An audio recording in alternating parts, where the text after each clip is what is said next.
Hey everyone, and welcome back to the channel. Whether you're a longtime fan of the Yellowstone universe or just diving into the world of 1923, I'm so glad you're here. The Dutton family story is more intense than ever, and I can't wait to unpack all the twists, turns, and jaw-dropping moments from the latest episode. So grab your cowboy hats, settle in, and let's talk about everything that went down in 1923 Season 2. After 2 long years, 1923 is finally back, and the Duttons are facing their toughest challenges yet. From lions on the porch to wolves in the shadows, nature itself is turning against them. And that's just the beginning. With Donald Whitfield's relentless brutality, Spencer's daring journey, and Alexandra's shocking twist, this season is packed with drama, heartbreak, and surprises. But the biggest question remains, can the Duttons survive the storm brewing on the horizon? Let's break it all down. The season opens with Kara's heartfelt letter to Spencer, painting a grim picture of life on the ranch. As she reads, we're shown the harsh realities of their world. Winter in Montana has pushed everyone, humans and animals alike, to their limits. Running a ranch has never been more challenging. In a striking moment, Jacob encounters a lion on the porch searching for food. The CGI here is impressive, though undeniably unsettling. At first, I wondered if Jacob was imagining it, much like Case's wolf visions in Yellowstone. But no, this lion was real, staring right at us. Did anyone else's jaw drop during that scene? This wasn't the last we saw of the lion. By the episode's end, the same lion Jacob spared earlier attempts to attack Elizabeth, only to be killed by Kara. So why focus so much on the lion? Because it's just the beginning of the threats the Duttons will face from nature. Remember the wolves Kara heard? They're next. And while Donald Whitfield remains the Duttons' biggest human adversary, nature itself is becoming an equally formidable foe. Speaking of Donald, it seems Taylor Sheridan either ignored or dismissed criticism of how this character is portrayed. Whenever Donald appears, so do gratuitous nudity and over-the-top brutality. To me, this feels like lazy writing, a heavy-handed attempt to make us hate him. There's no nuance, no subtlety, just a one-dimensional villain.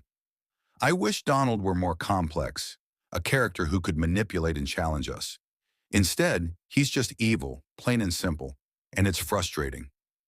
Donald will confront Jacob at a city council meeting in the next episode, bringing new threats to the Duttons.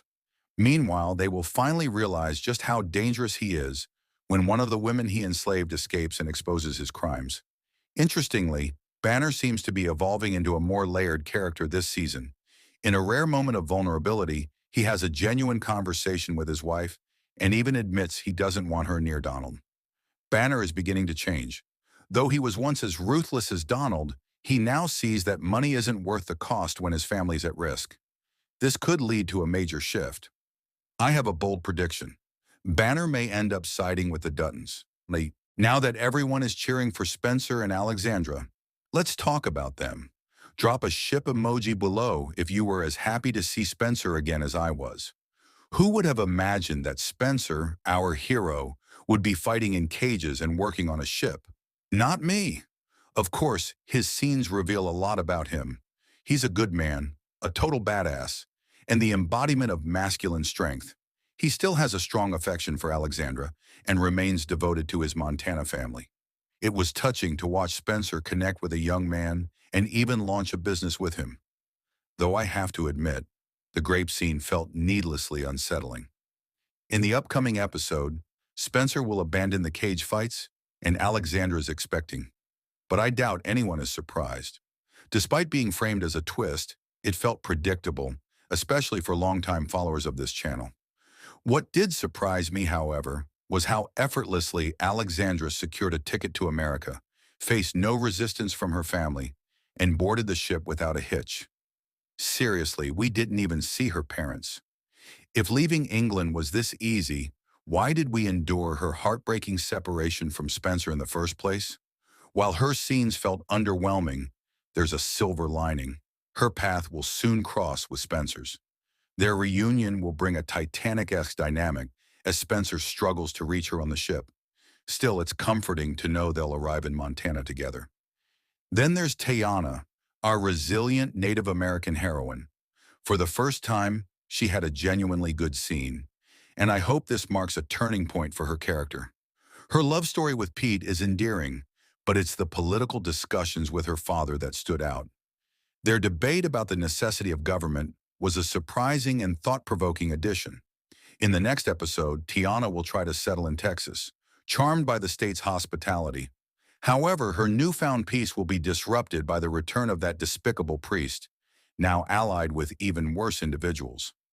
It's infuriating to see these men continue to cause trouble. Many of us theorized that Tiana would become Thomas Rainwater's ancestor in Yellowstone. However, it now appears that her story might be connected to the upcoming 6666 series. Yes, you heard that right.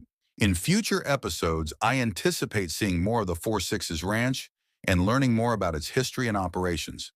This is a twist I didn't see coming, but it's an exciting possibility. How do you feel about this potential connection? That's it for today's breakdown of 1923 Season 2. What did you think of the latest episode? Were you as shocked by the lion attack as I was? Or are you more excited about Spencer and Alexandra's reunion? Let me know your thoughts in the comments below. I'd love to hear from you.